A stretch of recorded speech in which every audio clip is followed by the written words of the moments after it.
Good morning again, everyone. Thank you for coming back to our fifth session of the China panel. The title of this panel is Crisis Management and Governance. We have 5 papers in this panel, so I will need to do better in managing the time. So I have to ask everyone to stick to the 15-minute rule so that we can have some time for discussion and don't get late for lunch.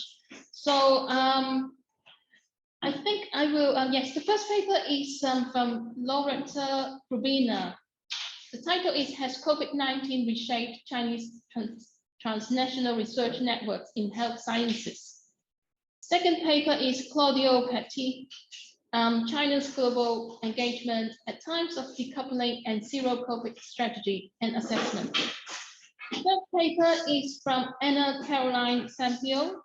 Her paper is on poverty alleviation and welfare in China, in view of the new projectment economy. The fourth paper is from Cheng Enfu. His paper is on the People's Congress system and whole process people's democracy in China. He won't be in present, but we have an interpreter interpreting his script. And the final paper will be from Mayumi Tabata. Her paper is on political risk and the semiconductor industry, national risk management and corporate resilience in Taiwan. So I will hand over to our first presenter now. Thank you. Should I share the screen or is it shared already? It's not shared yet. Okay, so maybe I have to open my presentation and then share the screen. No, okay. Just okay. I think sorry that was still going on. Is it this one? No. Okay, I will let you. Mine is on the desktop. Yeah. You opened it. Okay, this is not mine, and this is No, this is not this one. Okay, and then. No. Where is this? Sorry. No problem about it. Okay, what's this? What does that mean? That is not possible to bring it down. So okay. Okay. That one. And then it's...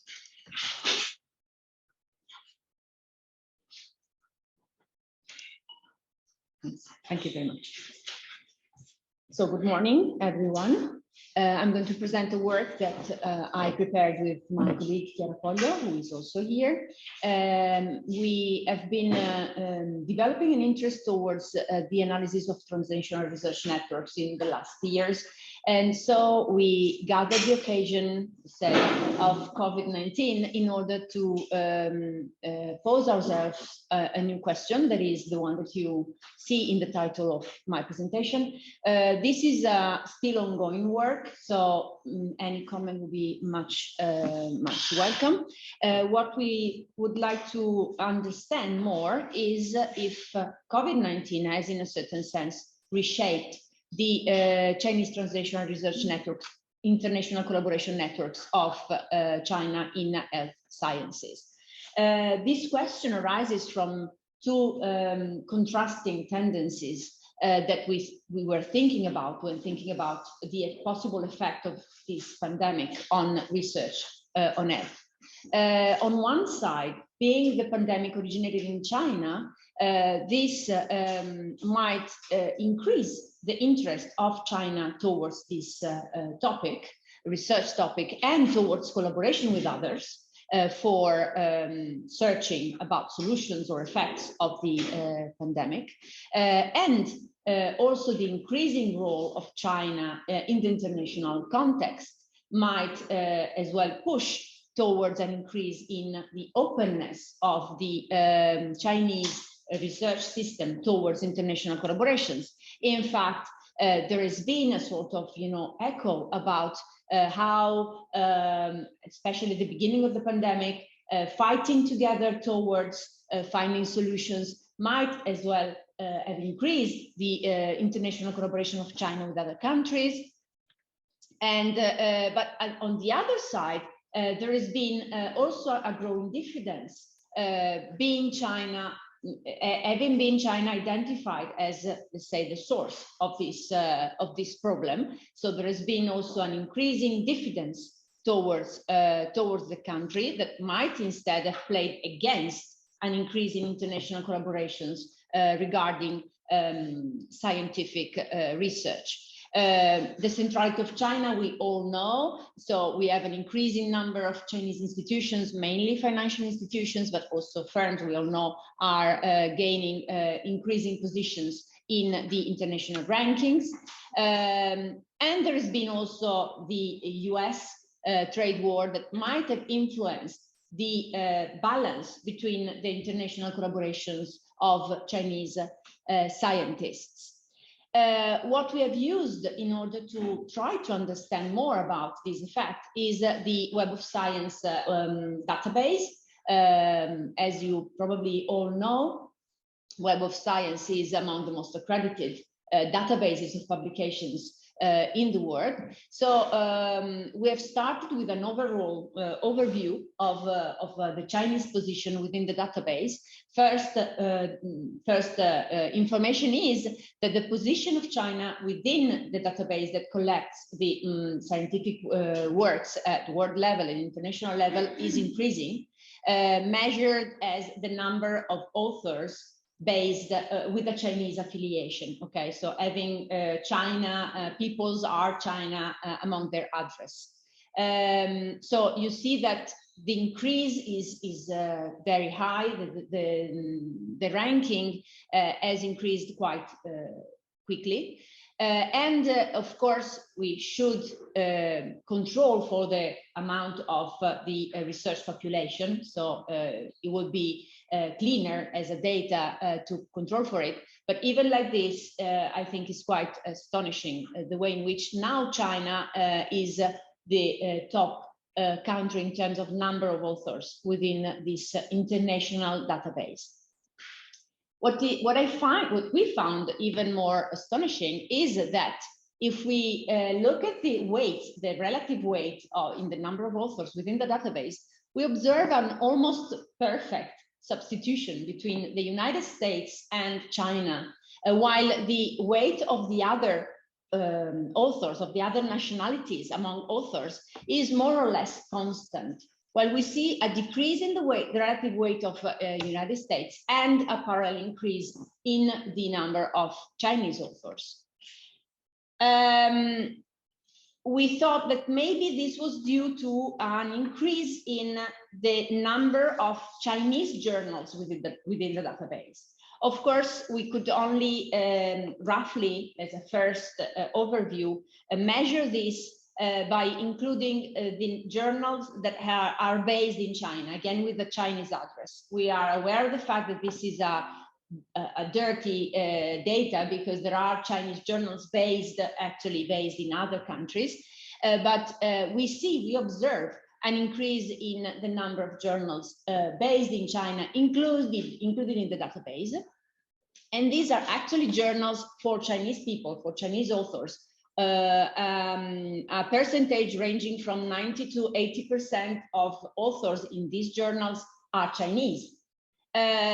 However, this doesn't really explain that trend, because if we go more in depth and we look at what is the percentage of Chinese authors publishing in Chinese journals as defined before, we see that, yes, it's true that in that journals, mainly Chinese are publishing, but Chinese mainly prefer other journals. So we see that there is an increasing weight of Chinese authors publishing in that journals. They prefer to publish in international journals. So this doesn't explain that increase. So as you can see here, this is another way of looking at the data before. There is an increase in the publications by Chinese authors in the database, but Chinese authors only marginally publish in these Chinese journals in the WOS database. Then we zoomed a little bit more on our focus of interest that are international, that is health. We were interested in going in depth in the health sector, given that we are talking about the impact of COVID on the scientific publications. In absolute values, we observe a growing interest in terms of a growing number of publications dealing with health-related issues. And this is true for China, for the G8 group, and also for the rest of the world. But if we look at the number of Chinese publications on health, on total publications, a number of Chinese or rest of the world or G8, we observe that only China seems to have this increasing interest in relative terms on health. We can measure this in several ways. The weight of health in comparison with other publications, however, is quite constant, and it seems to be lower in China, let's say, relatively lower in China. So while in countries such as France, almost half of the publications in Web of Science deal with health-related issues, in China, only 20% of these publications deal with health. This is also due probably to a focus of China on pure scientific, let's say, fields. And we can see this if we look at what are the fields that are mostly funded by the National Nature Science Foundation of China. We don't find in the first 10 fields any health-related field issue. So having provided this first overview, our interest was toward international collaborations. So we zoomed again inside international publications. So we calculated the number of international publications. That means publications with at least one co-author located outside the home country. We see that there is a growing tendency in almost all countries that we have considered towards international collaboration. So for example, European networks are increasingly open to collaboration with other countries. We don't observe this trend in such a neat way for China. There is a slight increase, but not that high. And it's still now, it's at the lowest level in this sample of countries that we have considered. So what we wanted to understand, and this is the same is for health, is even the tendency is even higher for health. So the tendency to a sort of a closure of the national scientific system seems to be even more evident for health. So what we wanted to investigate was to analyze using the social network analysis, to have an exercise in order to understand if the COVID-related publications were showing a different shape in terms of international collaborations in comparison with non-health publications. So our methodology was, I'm rushing because I will be soon out of time, but of course I'm available for clarifications at any time.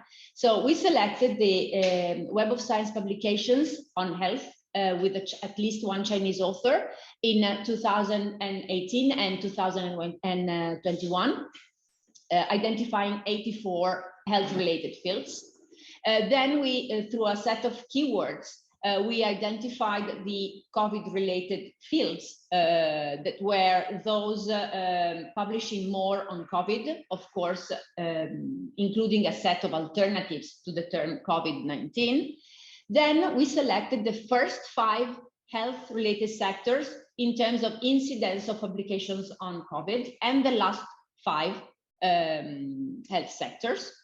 And we compared 2018, in that case, of course, they were all non-COVID because COVID was not there, with the top 5 and last 5 2021.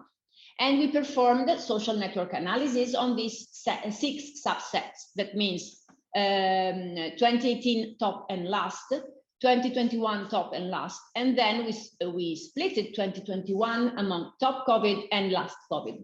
Okay, just to give you a few data more so that you understand better.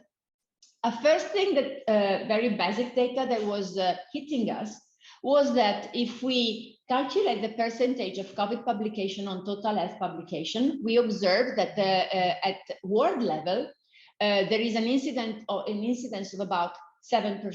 So 7% of health-related publications were actually dedicated on COVID. While in China, this incidence was much lower. And this was counterintuitive because given that the pandemic severely hit China as well, we were expecting a sort of a reverse situation. Here you see how we identify the top 5 and the last 5 so that we could compare them in terms of incidence of COVID publications. So here you see the numbers, and we skipped those sectors that were lower than 500 publications because otherwise it would be too small. And we also skipped oncology in the last because otherwise, given that the sector is so huge, it would have unbalanced too much our comparison. So in this way, we have compared about 13, let's say, top COVID publications with 15 last COVID, 15,000 last COVID publications.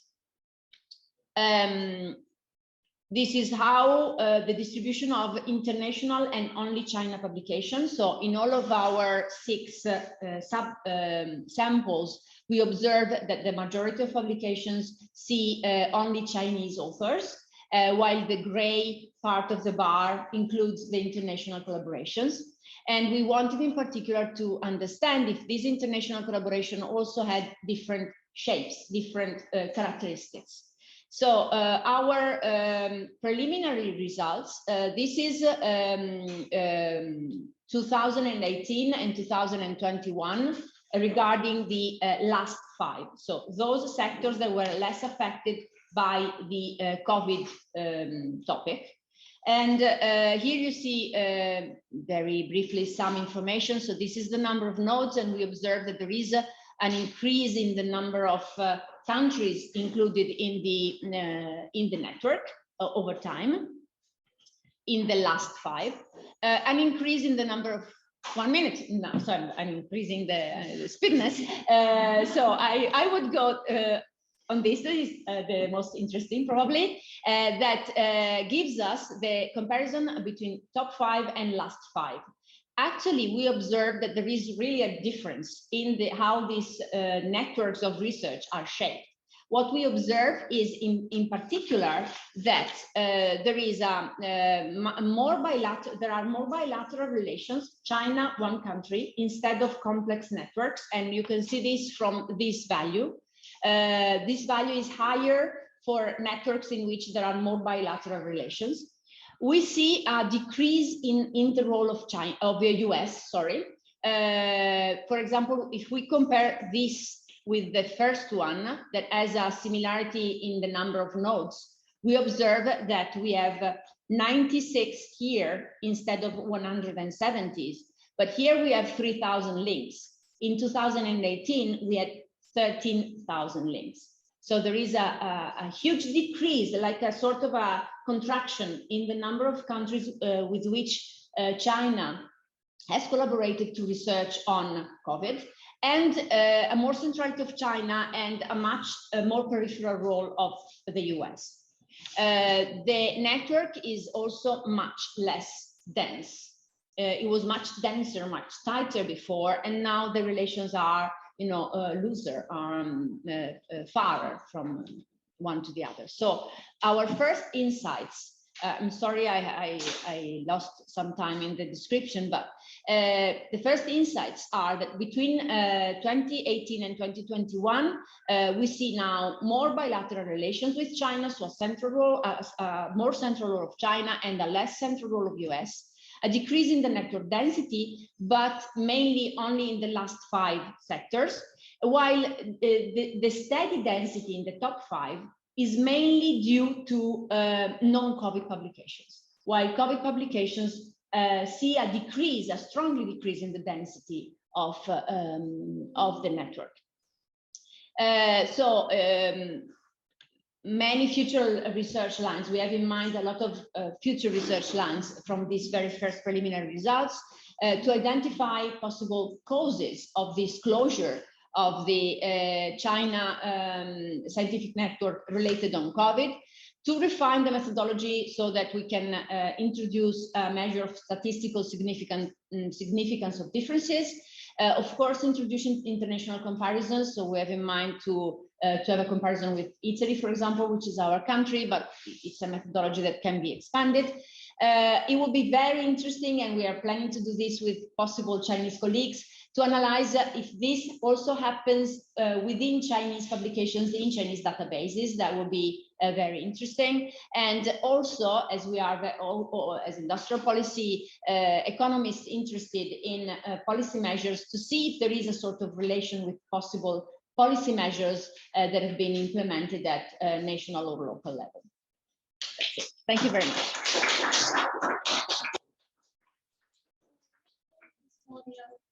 Claudio.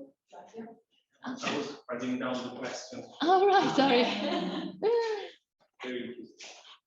So I just need to get your... Oh, nice to meet you. Nice to be here. Nice to meet again some friends. And thank you for coming. So before lunch, I know that it's time for networking. So really appreciate you are here. Yes, this one.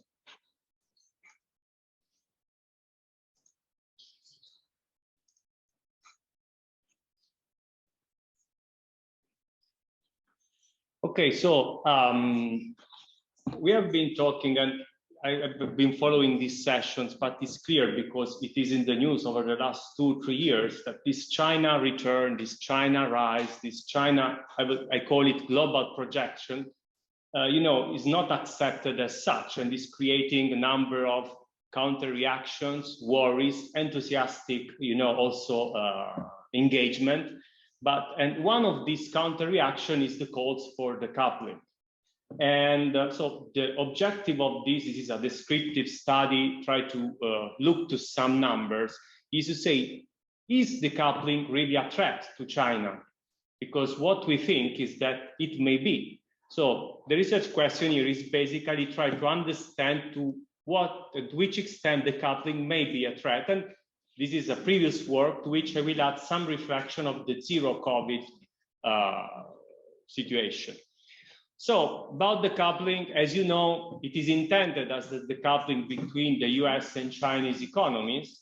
And this is something that is related to the burst of the Sinotech of the US-China trade war. But decoupling, it came, first of all, is not the original notion of decoupling. So developing economies know that it's something different that will come before. But the current conception is not coming from the trade war, but is old as such, the opening a reform period in which at the very first time, the way in which China entered the world trade environment was kind of not received very plainly. So the decoupling debate starts there.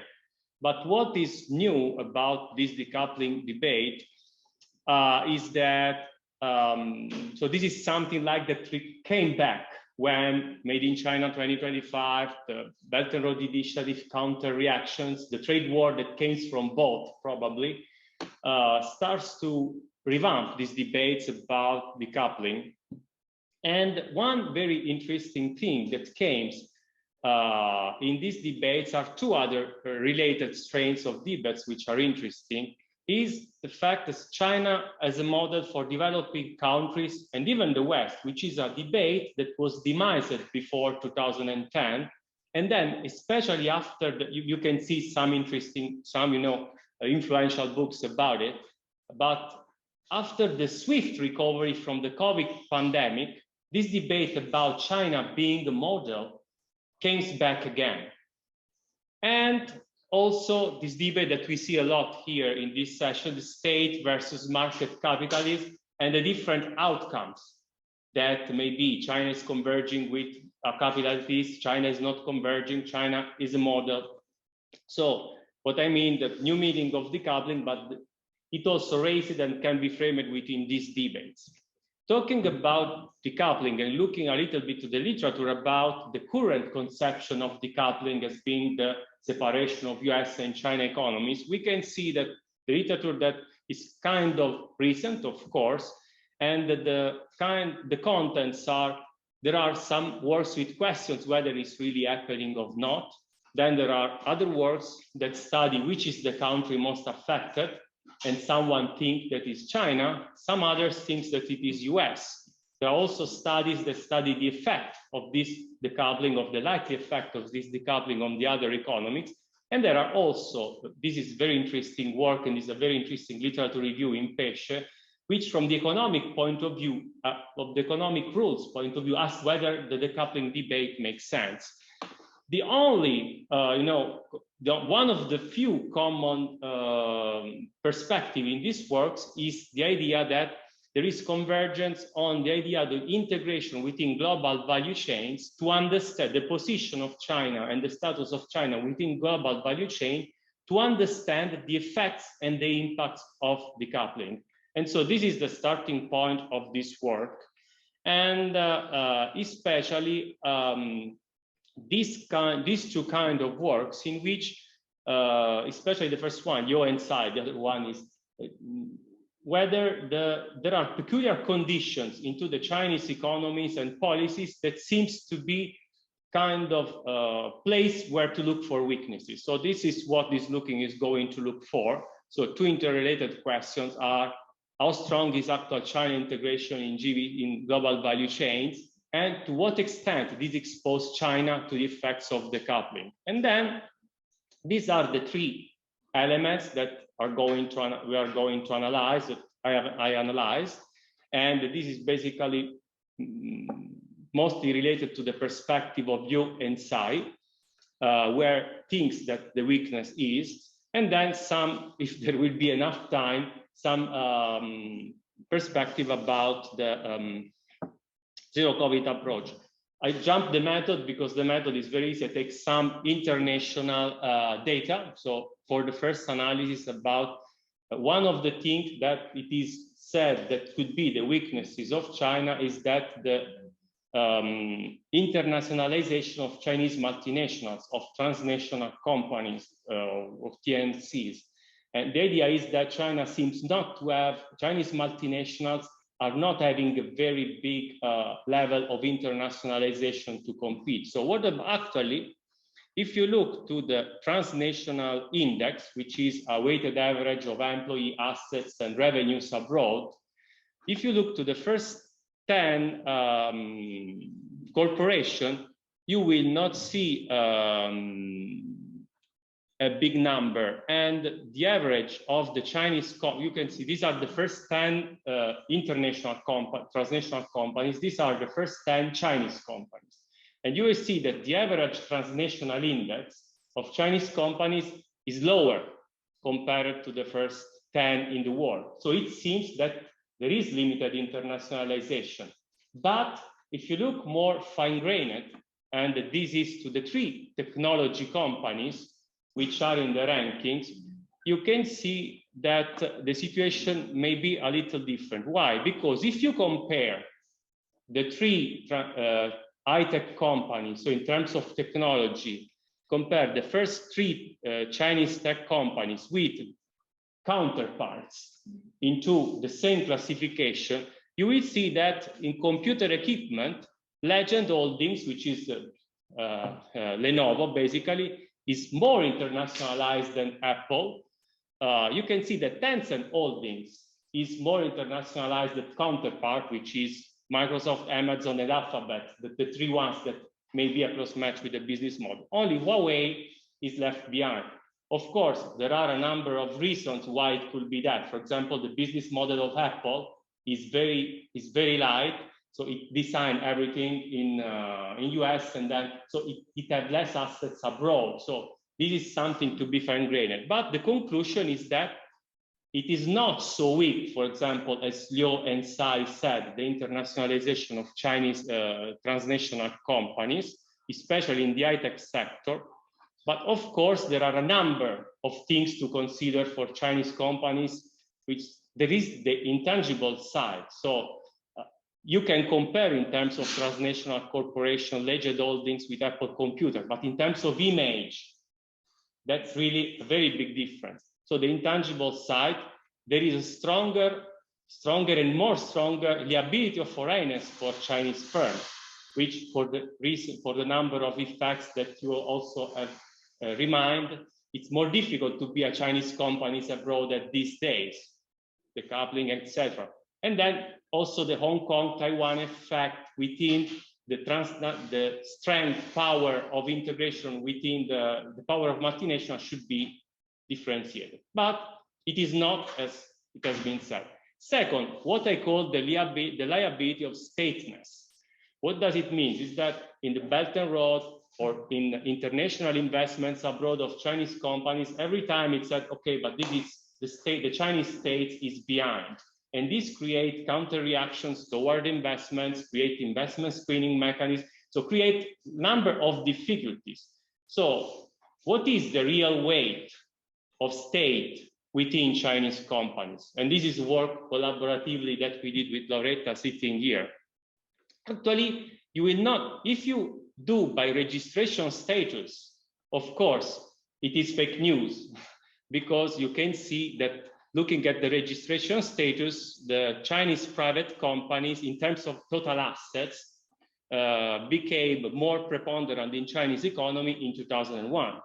But you know that registration status, we also saw this in the first session yesterday, there are a lot of hybrid models of property in which there is the state into private forms of companies.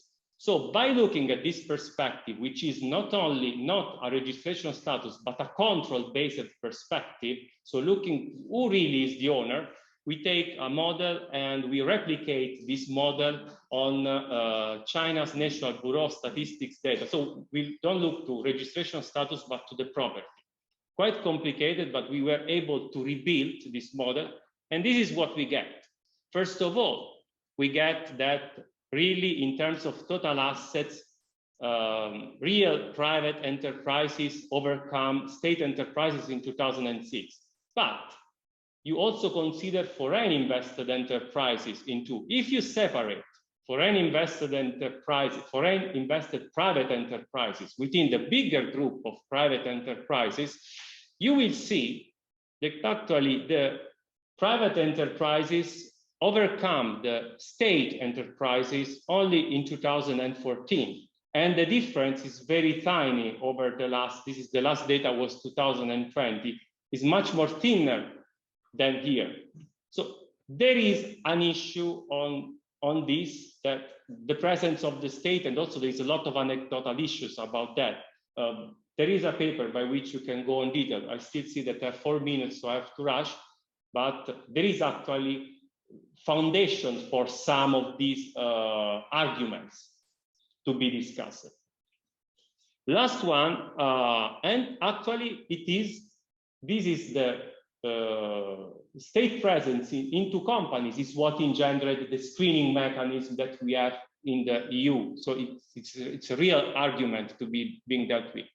Looking to participation to global value chains, I use a two simple and too simple. So two, it means two, and two, it is too much simple indicators, which is backward participation and forward participation. I just updated last night because I've got 2015 data. I saw that they may be 2018. So maybe some changes. And you can see that whereas in backward participation, it means how much export of other countries you have in your export. It means dependencies from other countries. Whereas the forward participation means how much other countries' exports depend on yours. This is the indicator to look at for seeing whether you are very well integrated. What you can get from this quite quickly, the red one is China. You can see very, head-by-head competition with Italy, which is even not perceived as a competitor by China. But the real message is that although China was able to undertake some import substitution, this is not translated into its export. So actually is not as much integrated. And this is what in your inside paper you will find as the fact of dominating, the fact of being present in supply chain, or so present heavily, does not mean dominating the supply chain. It is a matter of how strong are your multinationals and how much of your exports finish into other countries' exports. So these two data together gives kind of a relaxing of this narrative. And this is a problem of capital. Much of the capital in the high-tech sector is still from abroad, and the knowledge gap. You see these other indicators gives the charge of use for intellectual property. China is still look where it is in terms of innovation and technology. And last but not least, in innovation, which is my peculiar fields of work, this graphics gives you an idea of a number of indicators that go from input factors of innovation to the outcomes of innovation. It starts from R&D expenditure and it finishes to export sales. So this is a matter of dependencies of foreign firms. As you can see, whereas in terms of inputs of innovation, there is a growing tendencies of domestic funded enterprises. In terms of the outcomes of innovation, the share of domestic Chinese enterprises into, for example, export sales of new products, so at the end of the chain of innovation, is decreasing. So what does it mean is what they call it the input-output paradox. China, it seems, not getting as much as it invests into innovation. And this can be seen into the two curves that are converging instead that they should be diverging, actually. I know it's very quick, but what is the insights from that? I know that is a minute now. And so actually it is an issue to consider for Chinese policymakers, because decoupling can hurt China because its position is not so strong in the number of indicators that you have seen. Actually, the problem with zero COVID tolerance is that it puts also this capability to push on, especially on accelerate on technological independence and knowledge independence. It put in a stake, and we will see in the next slides. And what is important for Chinese policymakers, I think, is not really to look to the decoupling, not in terms and all in terms of measures and policies, but also for the symbolic meaning that decoupling is having. So the viability of Chinese firms is coming from the bad, news or the bad appearance that the Chinese choices, like the Belt Road, have in the press. So the symbolic meaning is may make much more damage than the real actual economical indicators. That is something to be taken into account. But for us, we may discuss into the questions about the zero COVID policy. I think that is a very big issue, if not the big issues in China transitions, in China's attempts to gain positions into the value chain, especially in the capability to produce knowledge and innovation. Because if we agree that the innovation gap is still to be filled, but what is filling the innovation gap is basically the talents, the people. And actually, there is evidence in 2002 and 2022 that because of the zero COVID policy, many foreign talents are leaving, many talents are not coming back. Even Chinese are asking to go out. And there are problems with foreign companies recruiting, finding people to get there. And I also know that there are Italian masters in Chinese business that have problems in recruiting people to go there. So there is a kind of, this zero COVID policy, especially not as before that there were lengthy quarantine requirements, but now that if you go and you do not know whether you came back, also limit the short-term exchanges that are the ways to keep collaboration going. I know because I have my project, which are short-term exchanges, and I do not dare to go in these days. And this is a problem in terms of the, and what I think the very big effects, beside all the ones that we have seen here that may be transitory, if not addressed quickly, that could be a problem into the Chinese innovation production value chains, because you will miss exactly the first raw materials, which is brain. And sorry for being a little bit long, but thank you. Thank you very much. A wealth of data there. So no, it was great. Caroline, are you ready now? It's over to you. Okay, just a minute.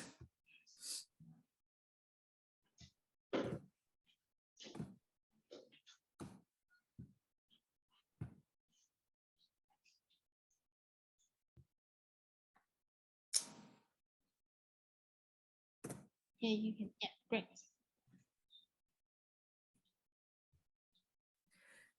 Good morning. I am Ana Sampaio. I'm economist, and I'm doing my master's degree in international political economy at the Federal University of Rio de Janeiro.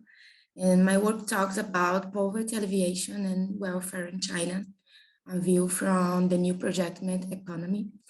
The idea I have been researching the fight against poverty in China for some time.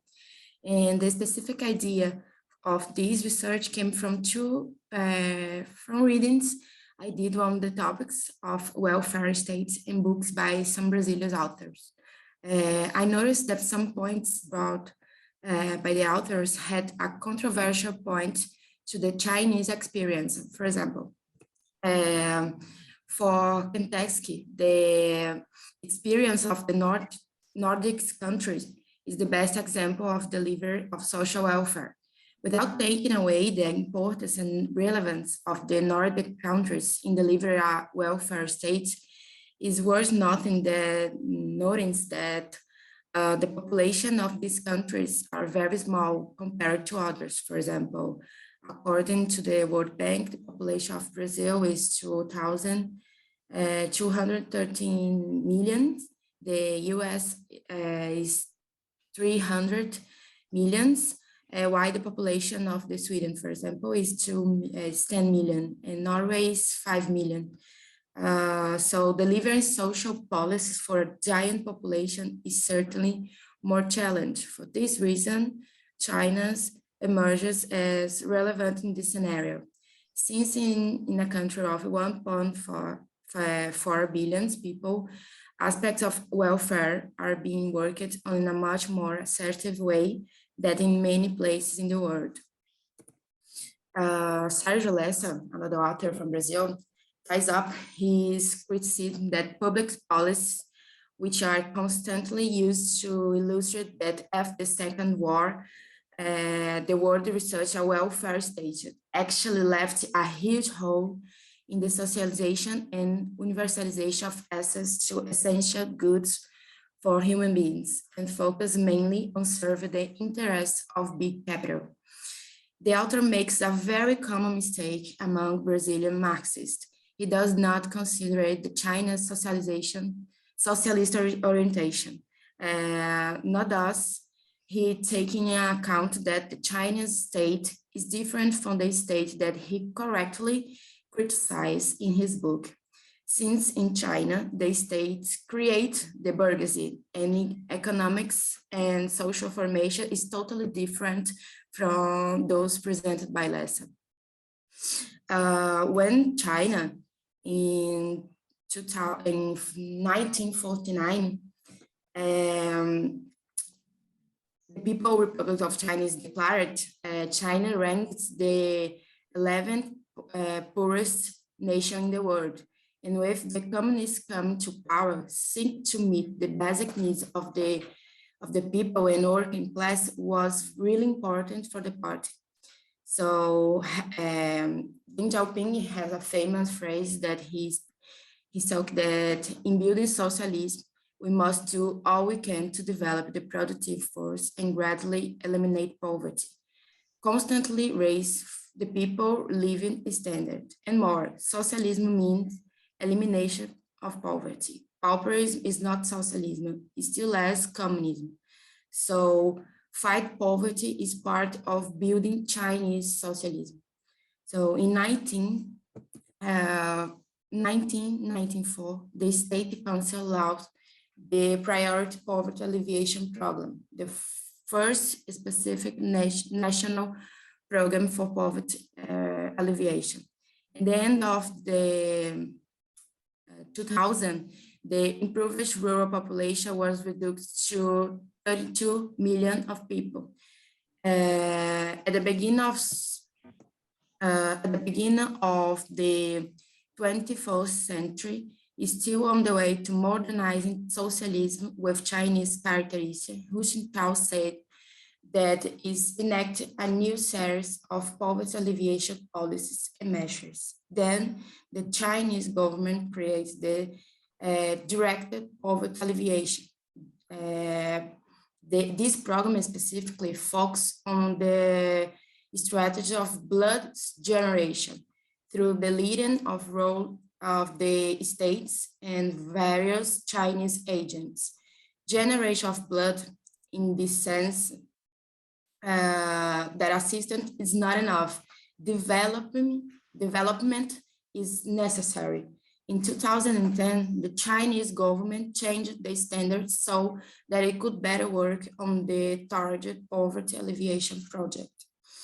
Then development of the direct poverty reduction program emerged to draw on local diagnosis of the problems of impoverished communities, following the logic of 1 income, 2 insurance, and 3 guarantee. That is, income in the minimum income, 2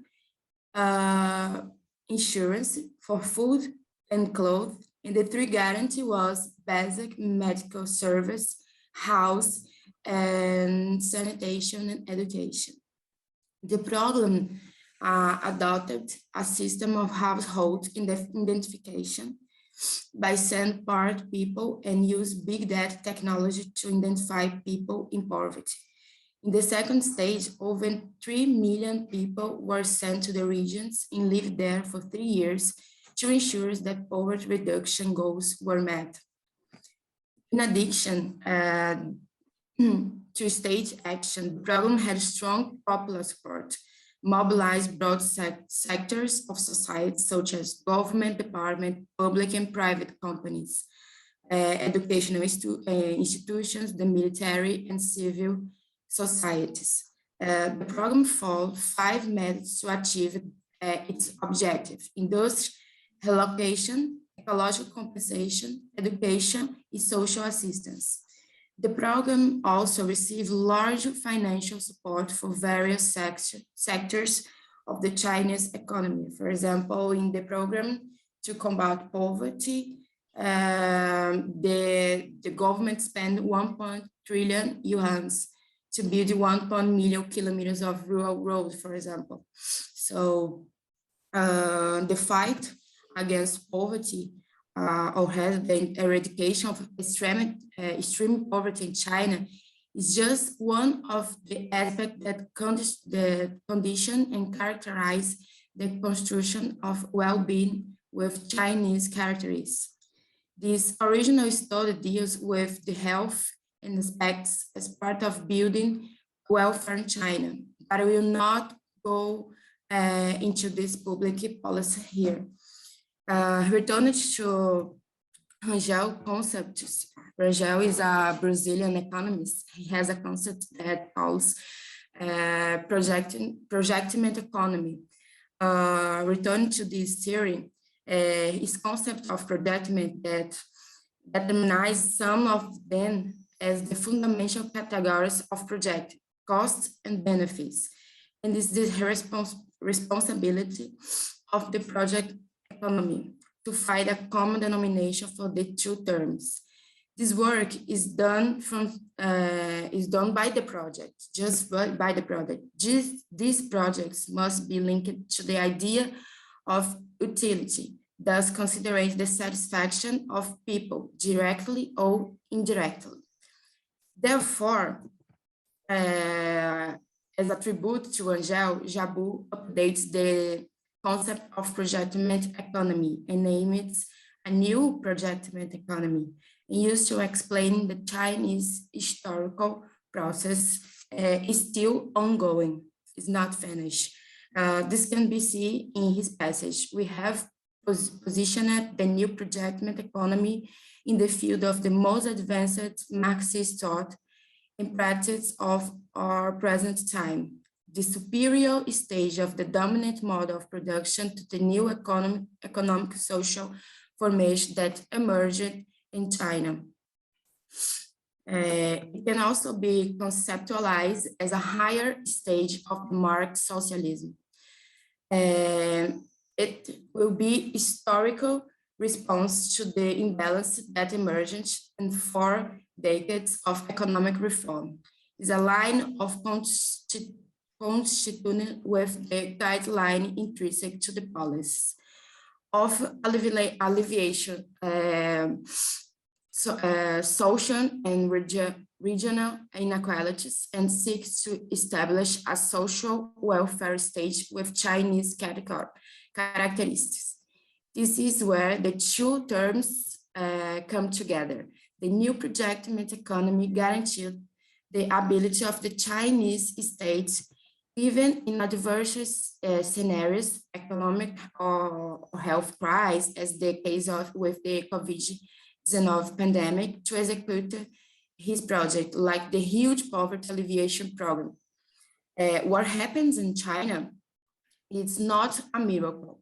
As Professor Jabu say, everything that cannot be explained by a theory is called a miracle. But the embryonic theory of the new projectment economies is a theory that can take close to explain what is happening in China. So as a conclusion, I believe that from the fight against poverty and diverse public policies that the others colleagues talk about, health and COVID-0, for example, China is pushing forward the frontier of welfare state, socialism, and economic plan. So the point of this, this theoretical work is to try to find a theory that explains the new way of China is delivering public as inside China and outside of China. So is this, thank you for listening to me. I hope my English is not so hard to understand. Thank you, I'm here for some questions. Thank you. Thank you very much.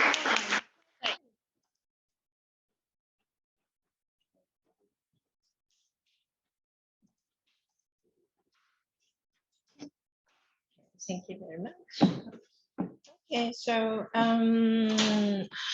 today I would like to talk about the very sensitive issue about the political risk and the semiconductor industry, national risk management and the corporate resilience in Taiwan. So actually I am Japanese, and also I came back to Japan 3 years ago, but before I went back to Japan, I stayed in Taiwan over 25 years.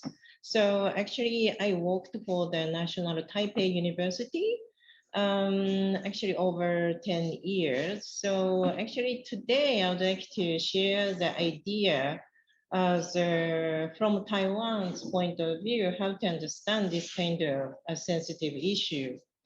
Okay, so geopolitical risk and technology outflow. So in recent years, China has been experiencing rapid economic growth and exerting political pressure on neighboring countries and regions such as Taiwan and Hong Kong.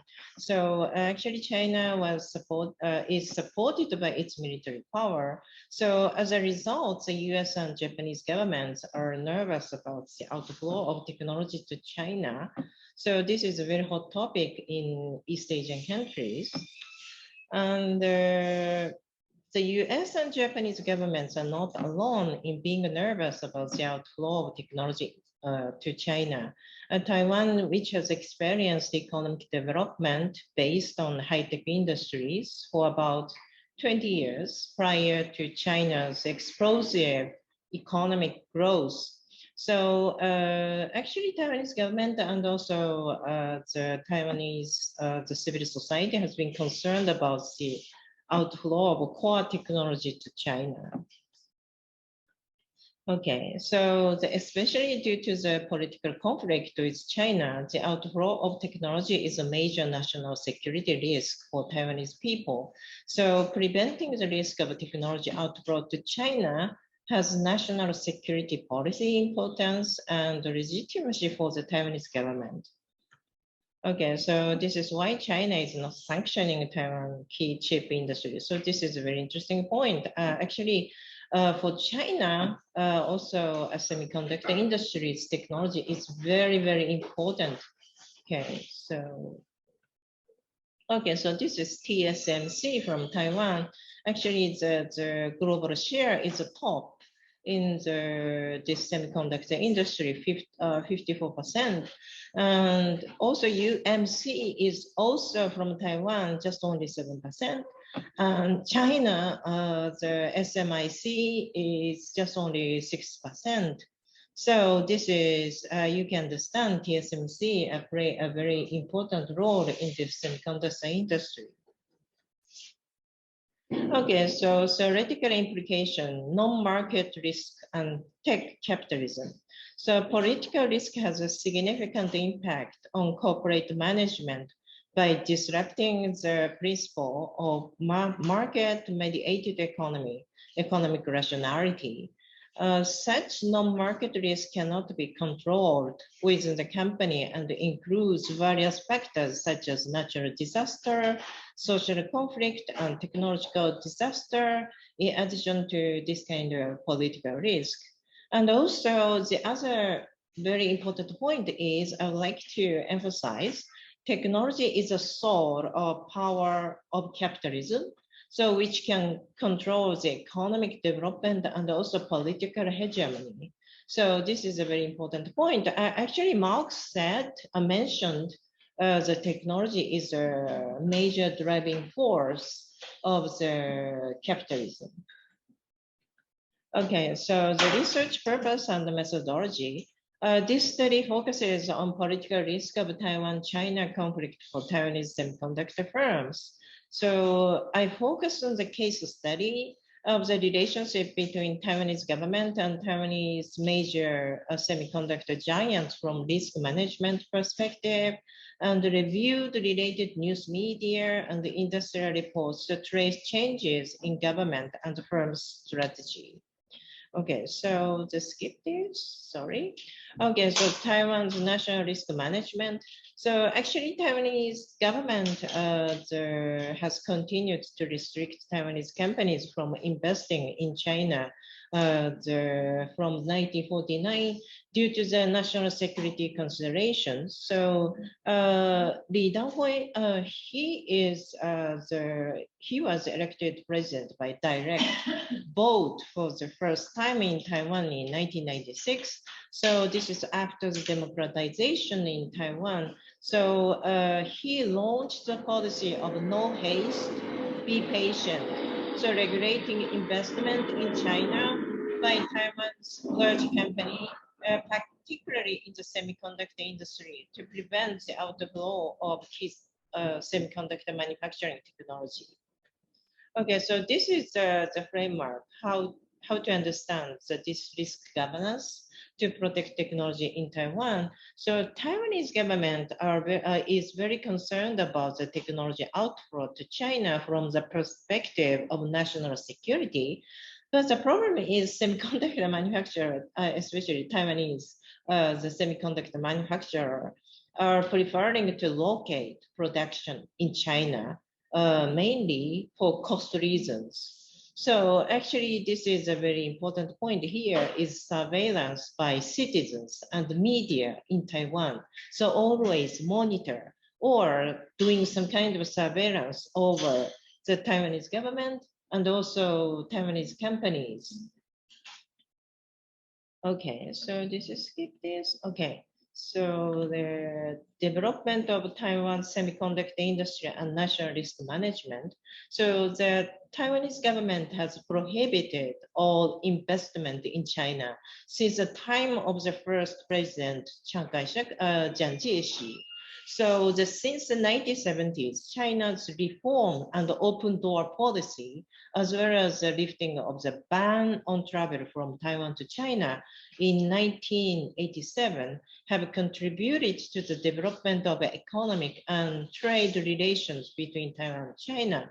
However, as military tensions with China increased in 1995 and 1996 due to the missile crisis in the Taiwan Strait, so President Lee Teng-hui strongly emphasized economic security and positioned the policy of no haste, be patient as Taiwan's national strategy.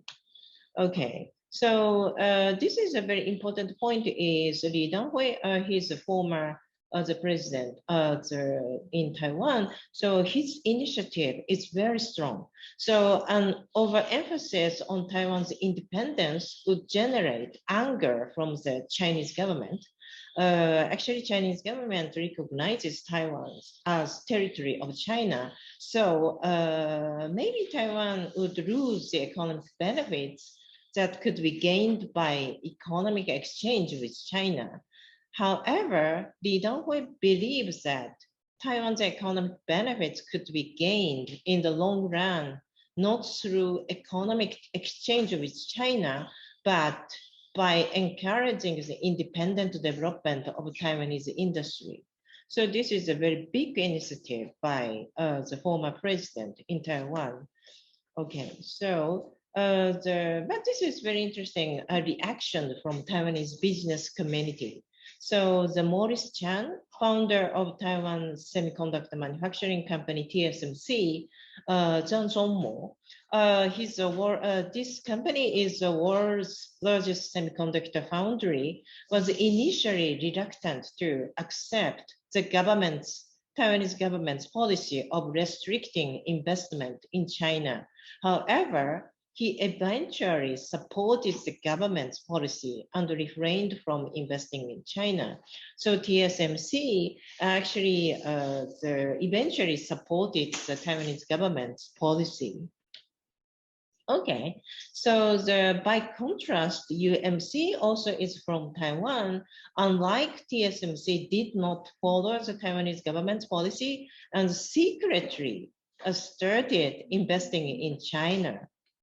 Okay, so he is a former president, Lee Teng-hui. Okay, so the other side is very important. The actor in this the story is Maurice Chan from TSMC. And also this is UMC president, Robert Tsao, also it's from Taiwan. Okay, so UMC also is from Taiwan, so investment in China. So in April 2002, Taiwanese media reported that UMC, through its former deputy plant manager, Xu Jianhua, had invested in HJTC in China via an overseas holding company. So all the equipment used in HJTC factory in China was provided by UMC from Taiwan, and Xu Jianhua became the company's chairman. Moreover, dozens of Taiwanese engineers from UMC were transferred to China, HJTC. Okay, so actually UMC was punished by the Taiwanese government severely for illegal Chinese investment. Okay, and also the UMC suffers big failure in China plant management, especially this is due to the huge procurement cost of the equipment. Chinese factory posted the big amount of loss in 2018. And also intellectual property violations of advanced technology have become a major dispute in the US-China trade friction. So trade war war also affected this kind of the relationship between Taiwan and China. Okay, so the TSMC's risk management totally different from UMC from Taiwan. So TSMC follows the Taiwanese government's restrictions on investment in China and established its China plant after 3 years of lagging behind UMC. However, TSMC succeeded in posting profit from its China plant while leaving its advanced technology in Taiwan. Okay, so this is very important point. Actually, this is, oh, okay, so Taiwan's TMC's the global share in 2010, 47%, and the UMC just only 13%, and China SMIC 8%. Okay, so the next is 10 years past, the situation is also Taiwan TSMC 52% global share, and the UMC just only 7%, and China SMIC is just only 5%. Okay, so actually, so how to understand this kind of situation, avoiding technology outflow to China and the industrial cluster management. So this is what is cluster management? So cluster management in the semiconductor industry in Taiwan is the integrated management of the working environment and the quality stability of the semiconductor manufacturing process, especially in the Hsinchu, the science park is very famous as a cluster. This is a high-tech industry cluster, just like Silicon Valley in America, in San Francisco. Okay, so this is a key of the Taiwanese technology. So the management of this industrial cluster is a core of the competitiveness of Taiwan semiconductor industry. And even if some companies invest in China independently, the competitiveness of the cluster management function will not be transferred unless the cluster itself is transferred to China. For example, maybe a Hsinchu Science Park in China is transferred to China. Maybe, I don't know, this is possibly in the future, but this is not so easy to transfer the whole of this kind of cluster to China. So actually, this is a brief conclusion towards building a social ecosystem that strengthens industrial cluster management. The outflow of semiconductor industry manufacturing technology and cluster management to China could be devastating to Taiwan's national and industrial competitiveness. Because of these concerns, Taiwanese government has established restrictions on the outflow of the semiconductor industry to China and has provided guidance to the industry for many, many years. Okay, so to prevent political risk and the outflow of Taiwanese semiconductor technology to China, various stakeholders, including the Taiwanese government and semiconductor-related industries, and engineers and universities and government-affiliated research institutions responsible for R&D needs to cooperate to strengthen industry cluster management. And also, more important is surveillance by civil society in Taiwan, so which emphasizes corporate social responsibility, CSR, will also help promote investment in human resource and technology development in Taiwan. Okay, so thank you very much for your attention. So I would like to actually here so many China panel. So I would like to understand how to understand or how to integrate the idea from Taiwan's point of view and also from China's point of view. So actually this is very sensitive issues, but I would like to understand how to solve this problem. Okay, thank you very much.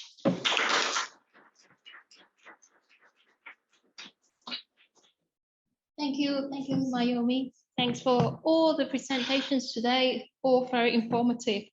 And okay, I will open the floor for questions now. Although we only have like about 10 minutes left, we can stay a bit longer because we have quite a lot of presentations today.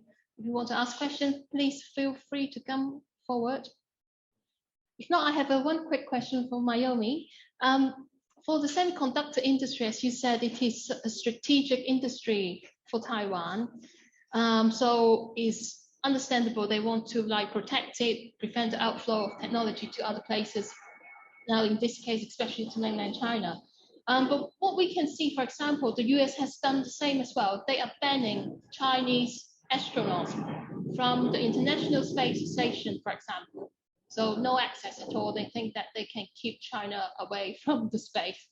But what happens next is that China puts effort into the technology and the science as well. And they have now built a new space station, Chinese made, and even better.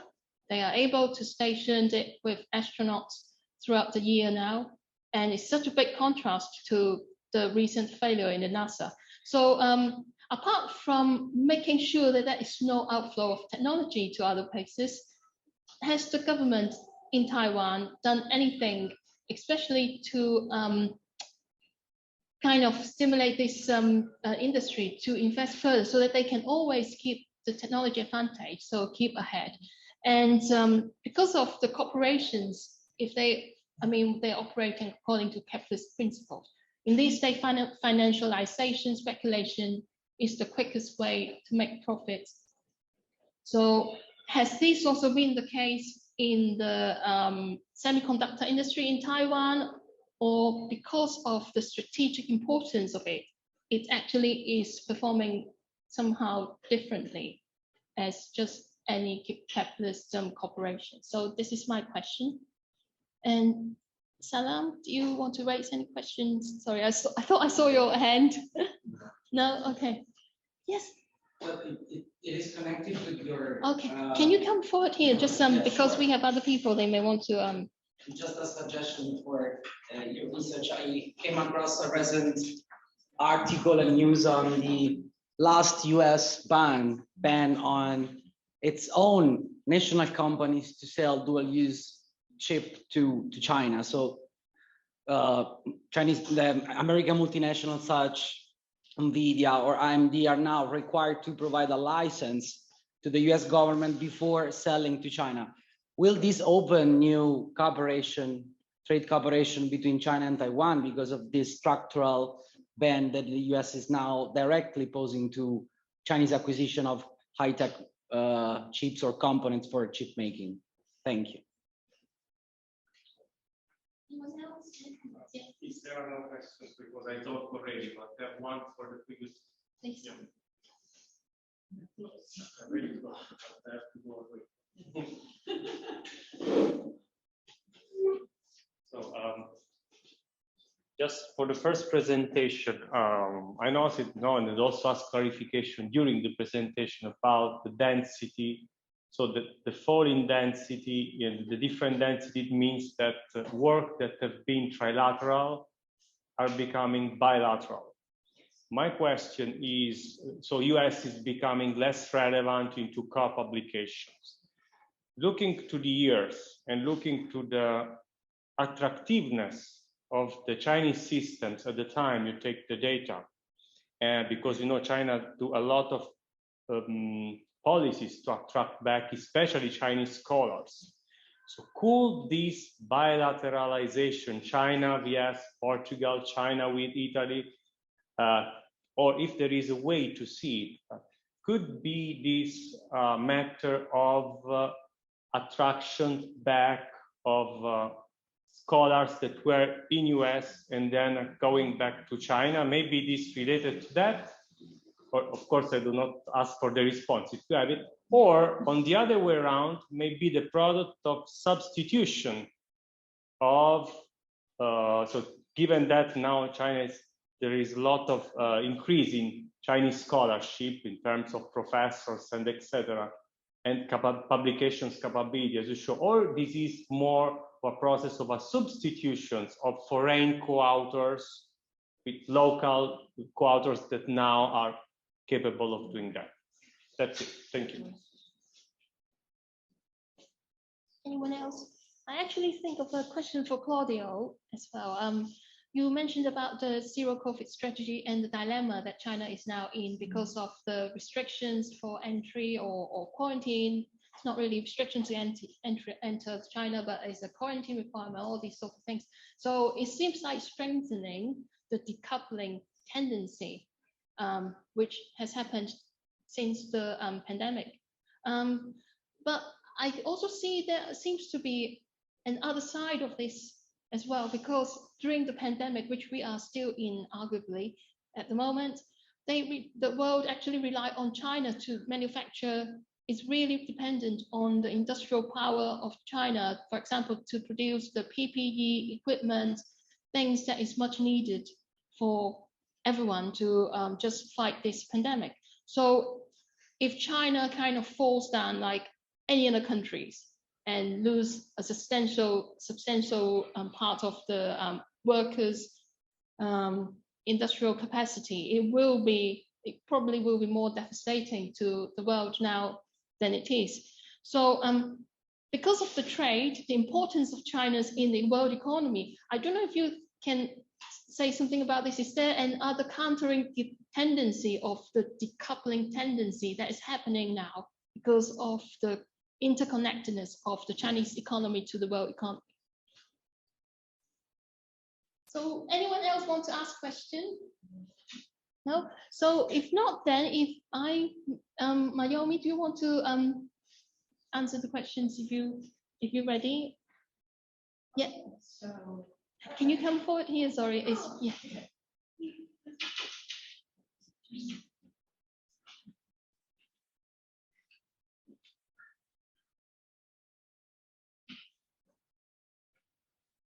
So actually your question is, actually maybe this is a collaboration is very important point, right? So the point of your question is, my understanding is, yeah, this is collaboration or? Apart from banning of the outflow of technology to mainland China, is the Taiwanese government doing something more to try to keep the advantage in technology of this semiconductor industry, which is very crucial for the Taiwanese economy? And if there are any special characteristics of these corporations in Taiwan, which is different to just normal international corporations, which now may be focusing a lot on speculation and financialization, may have less investment in technology. Is there any information on that front? Oh, okay. So actually, you mean that this is maybe the point of financial size of this industry. So maybe, yeah. Any other thing the government is doing to maintain the technology advantage? Oh, okay. So from Taiwanese, the state policy side. Yeah, yes. Actually, this is the financial support from the Taiwanese government is very, from the beginning until now, there is very big amount of money poured into the semiconductor industry in Taiwan. Yeah, so, but actually, this is a big problem for the Taiwanese government. Actually, recently, Taiwanese governments, the fund for this kind of science technology is very much shortage. So how to maintain this kind of big amount of support for the semiconductor industry is a very the critical issue for Taiwanese government. So actually, this TSMC already get the money from all over the country. So and also actually the equipment, the semiconductor industry's equipment, almost all are from Japan and from Germany. So actually, this is a very big amount of money the Taiwanese industry have to pay. Yeah, so from this point of view, how to exert the dependent, the development of Taiwanese industry is a major issue in Taiwan. So, but the problem is how to, this is a financial support is a very big issue. So maybe in China, the financial support from government is how to say that, I'm not so sure about this is a very big support for the industry, right? So, but actually this in semiconductor industry, why the China's semiconductor industry, there is not any the development. So still now, so this is I'm very curious about this. Why? Because 10 years passed, but actually SMIC from China, the global share is not growing.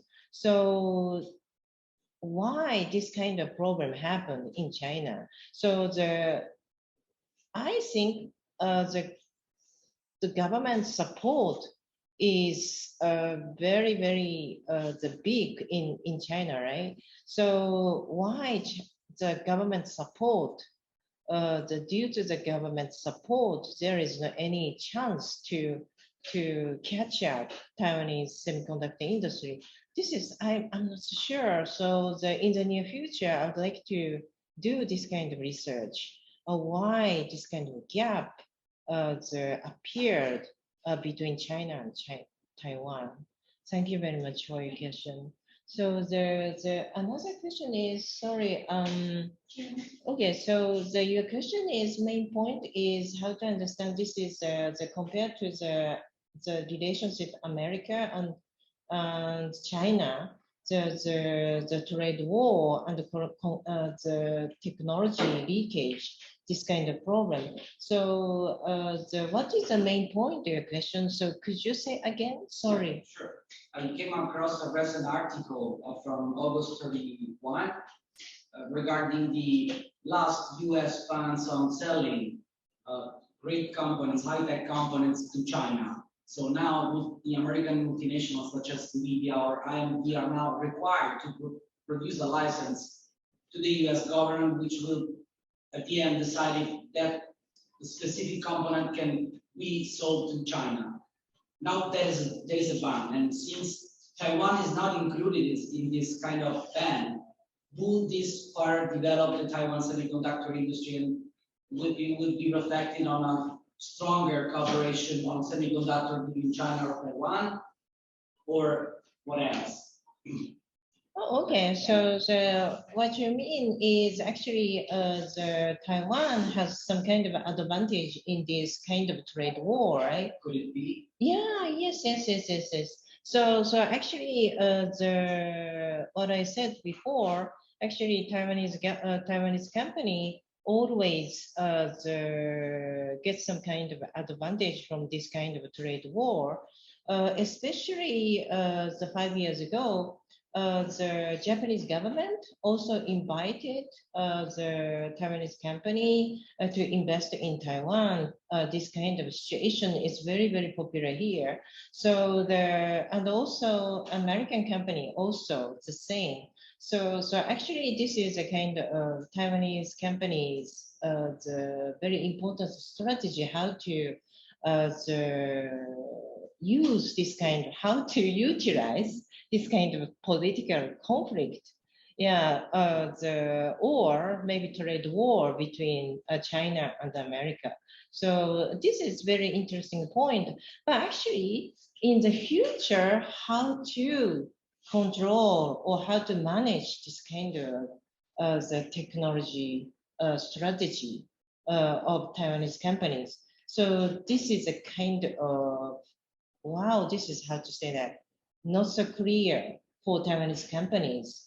Yeah, actually Taiwanese companies' problem is just only follow the global political the atmosphere. So always the Taiwanese companies follow this kind of the political atmosphere. So this is the typical Taiwanese company's strategy. So I think maybe in the near future, Taiwanese companies must create their own strategy, how to avoid or how to utilize this kind of trade wars problem. Yeah, so this is the main problem of Taiwanese companies. Okay, thank you very much. I would be very rapid. The aspect that was you were pointing out, that is this variation of density might be due to Chinese going back to China or to substitution effect, might be true if this decrease in density was the same for COVID and non-COVID complications, while we observe this only for COVID complications, top COVID, in the top COVID categories, let's say. So there must be something else explaining this. We are not sure so far about what this something else might be, but it could be, it could not be this, because otherwise we would have observed this, transversally in the two categories. It seems to be much more strategic approach to China, Chinese research to COVID.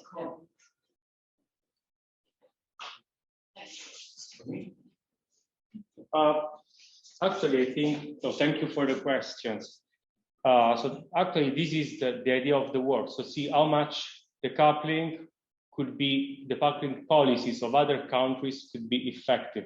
But there are two differences. What you mentioned is that China production of masks, so basic industrial production that can be easily substituted with internal mass forces. So China industrial capacity is evident to everybody, so very quick. But first of all, what I was mentioning was more related to the high-tech industry. So it was a talent gap, not so. If many people leave China, you know that in the countryside there are a lot of people who can compensate in traditional industries like masks, faces, or a number of basic production. But I don't think Chinese model is to stay at the level of the value chain. Actually, you show the space station, they are going and want to go further.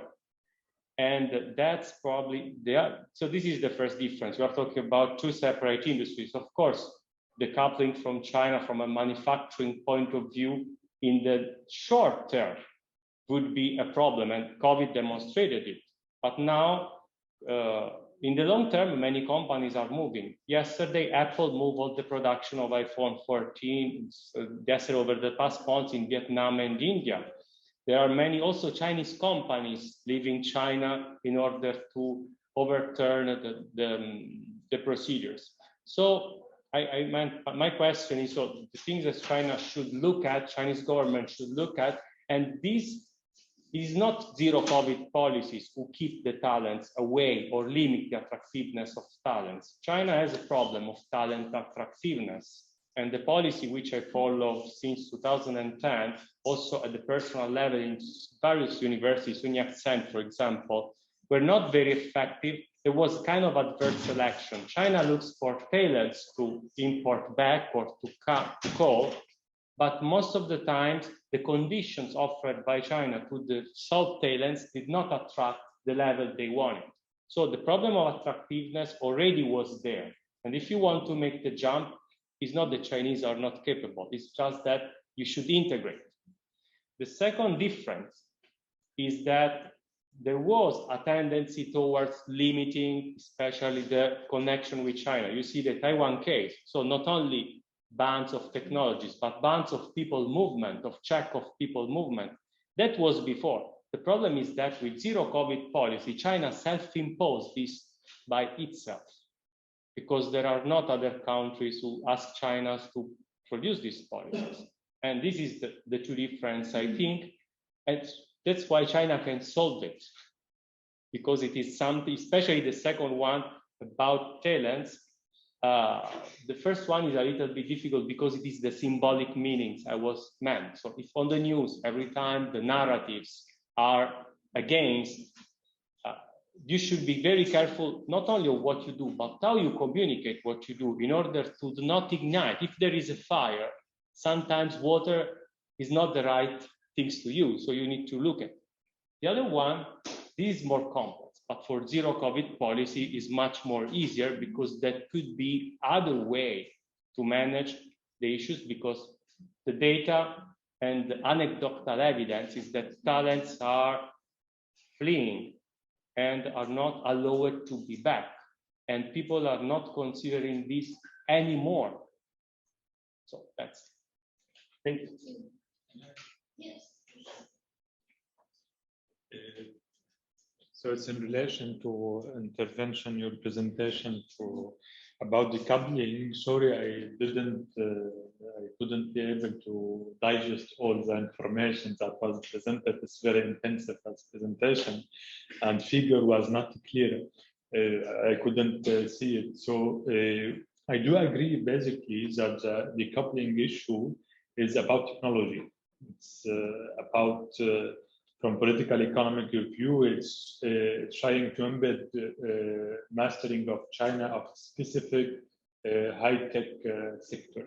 So in respect to your study indicators that you presented, did you have you distinguished between different sector, technological sector, the effect of decoupling on different technological sectors, because they are not all equal. You know, there is dominant technology of nowadays, and we have an ascending technology, information communication technology. I don't have detailed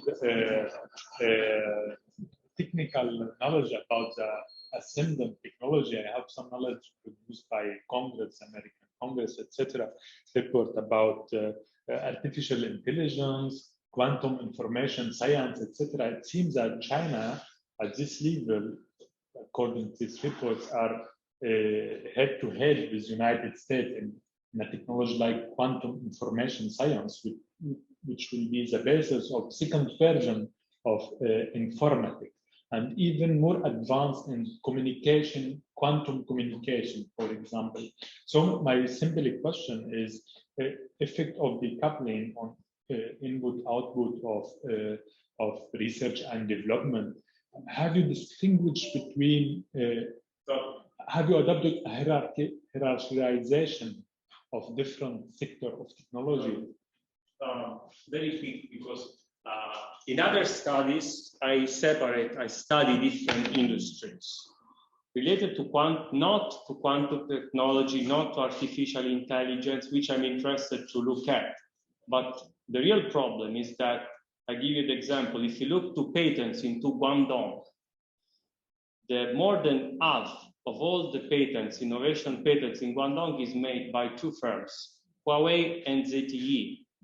So saying that and Huawei is very advanced, so say that in a sector, couple of companies are overcoming the other companies in other, does not mean that the whole sector is strong and the whole system is strong. But this is something that for artificial intelligence and something, my curiosity I want to do afterwards. So maybe stay tuned to the research. Okay, thank you, everyone. I think, yeah, we need to finish now because lunch is downstairs. I don't want you to miss it. So I think we finished for today for all the China panels. Tomorrow we will have two more. It will start, the first one at 11:15, and the second one will be in the afternoon. And yes, lunch is downstairs on ground floor, so feel free to help yourself. Thank you very much. Thank you.